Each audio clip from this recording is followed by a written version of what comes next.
நல்லவர். அப்போ ஆயத்தம் இல்லாம சொல்லுங்களேன், பாளையத்துல இருப்பதை காட்டிலும் ஆயத்தத்தோடு தானியத்துக்கு போது பாக்கியம். அல்லையா சொல்லுங்களேன். 600 பேர் இருக்கிறாங்க. தீவெட்டி மாதிரி இருக்கிறான், தெண்ட தீவெட்டி மாதிரி பராக்கிரமசாலின்னு வசனம் வேற இருக்கு. 600 பேரை வச்சு ஒரு ஒரு முடிய கூட, அல்லேலூயா, ஒரு முடிய கூட அவனால எடுக்க முடியல. கர்த்தர் நமக்காக ஒரு காரியம் செய்வான்னு சொல்லிட்டு இவன் பாளையத்துல உட்காரல. கர்த்தர் நமக்காக ஒரு காரியம் செய்வான்னு இவன் தானியத்துக்கு போனான். அல்லேலூயா சொல்லுங்க. அல்லேலூயா.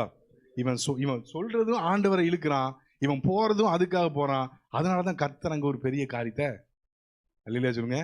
கூட்டத்தை வச்சு ஆண்டவரால் ஒண்ணும் பண்ண முடியாது. அந்த கூட்டத்துல ஒருத்தன் கர்த்தருக்காக எழுப்பினா அவனை கொண்டு கூட்டத்துக்கு அவனை வச்சுதான் ஆசீர்வாதம். அல்லேலூயா, அல்லேலூயா. 600 பேர் இருக்கிறான், 600 பேரை வச்சுட்டு எந்த பிரயோஜனமும் இல்லை.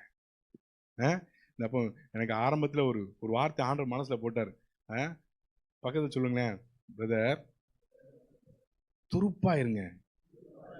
துரு பிடிச்சிட்டாங்க. மறுபடியும் சொல்லுங்களேன், துருப்பா இருங்க. தயவுசெய்து துரு பிடிச்சிட்டாங்க. துரு பிடிச்சா பிரயோஜனப்படாது. துருப்புனா என்னது? துருப்பு, ட்ரூப், ட்ரூப்புன்னு சொல்லுவாங்கல்ல.